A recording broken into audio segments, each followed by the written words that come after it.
Okay, hey everybody, Chuck here. Today we're going to talk about how to make wood shingles on your homemade jig. Alright, so I figured I'd put it down here and show you step by step how this thing's installed, how it cuts, and then like I said, every wasp hanging around here. Every mill is going to be a little bit different, so you might have to tweak your jig a little bit. But this is how I did mine for the Woodmizer. This is the LT15. So let me show you what we got. Let's see if I can prevent getting stung by this wasp. We got a couple of them there. Alright, so here's my jig.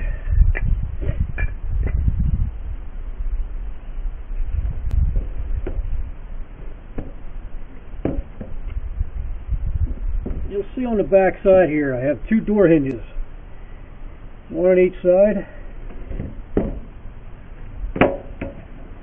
and I've got two pieces of plywood. I've mounted them, I've dadoed them in, I've mounted them. I've made this wide enough to sit on two bunks. Woodmizer's got steel cleats here at both ends. I can butt the plywood up against that. Over here we have the log holder, and it's got this attachment here that'll just grab the last 3/4 of an inch. So what I'm doing here, I did a little notch out to make it all fit.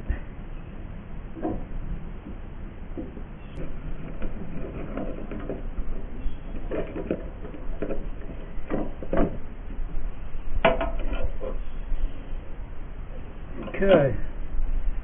So now that holds the whole jig in place and intact with the bed. Okay. The upper panel is a little bit longer, just enough so you can grab it with your fingers so you can lift it. So I didn't make them the same size, a little bit longer. If I didn't do that, you'd probably have to put a handle or something on here. I mean, there's multiple ways of doing this, so just use whatever you think is going to be right.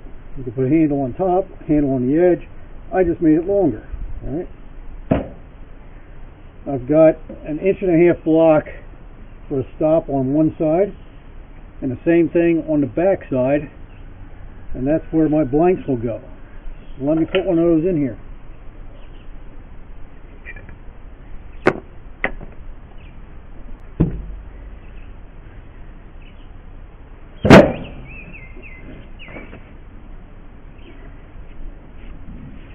This wasp ain't gonna leave me alone.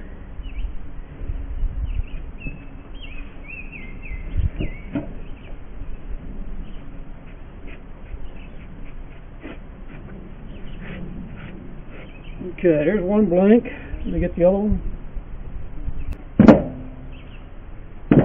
I should explain one thing here. Over here I've got a wedge. It's the other half of this. I put it on there and I screwed it on from the bottom side. So that's permanent.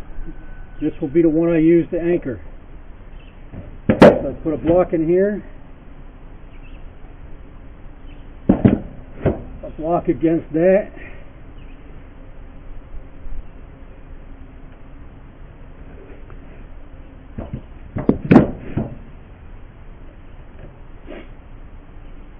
take my wedge over right side here and jam it in there. Okay, now these two blocks are secure. Now we're ready to cut. What I have here is my shim. This is roughly a 1/2 inch thick, and I'll put this in for every other cut, just like my previous video on making the siding.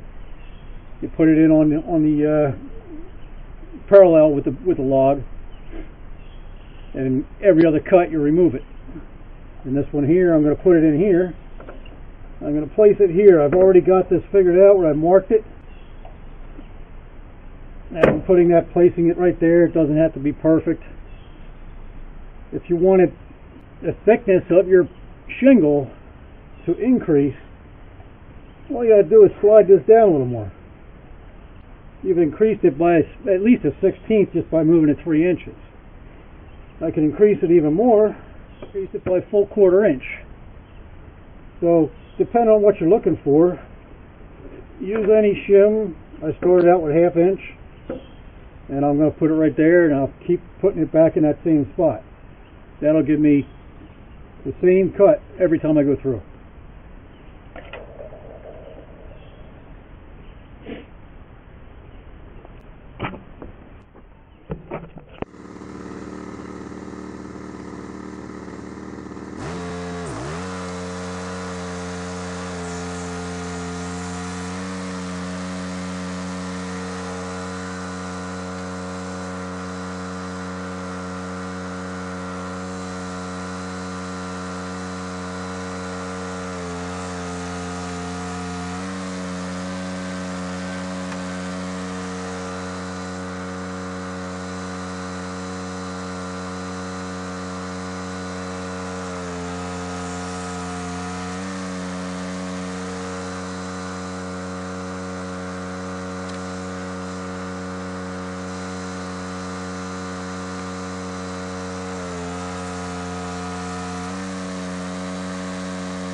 Okay, well, you get the idea.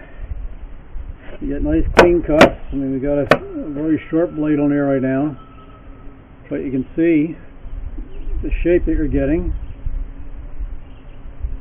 So it's every other cut. You take the shim, put the shim in, take it out.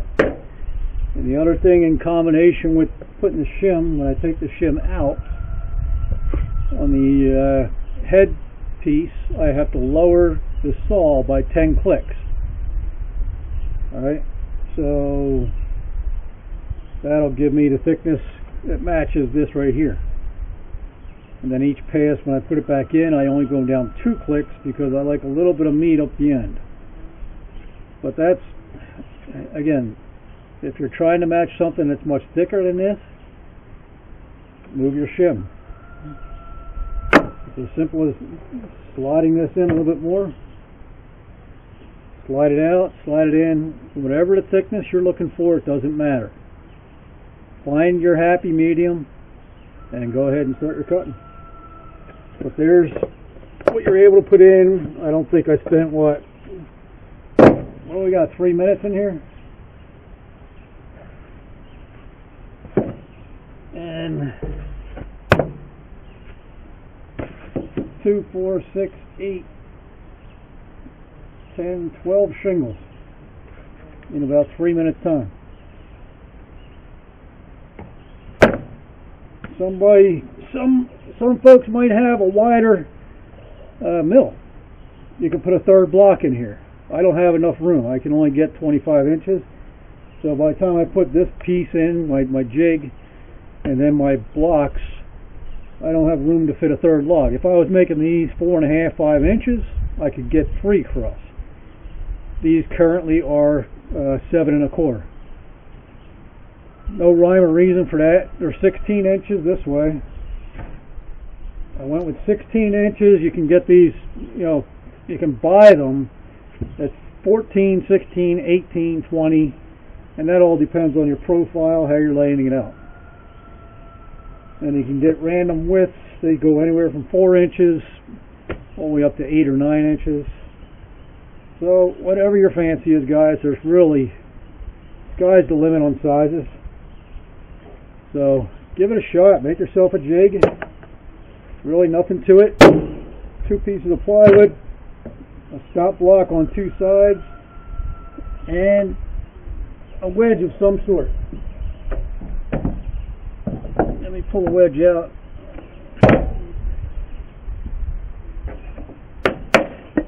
Alright. That's all it is. Just a simple wedge. One's permanently fixed. This one comes out. When I change the size of these, I can just put this thing in deeper. If the size doesn't match, I can put a filler block in here and then put the wedge in. I mean, there's multiple ways of holding. Some guys will put screws through the bottom because you're not going to cut below these stops anyway. You can put screws in here to hold it. That's okay. Come in from the bottom, put screws. Just don't let them stick up above your blade. You can put a pipe clamp in here and hold it that way.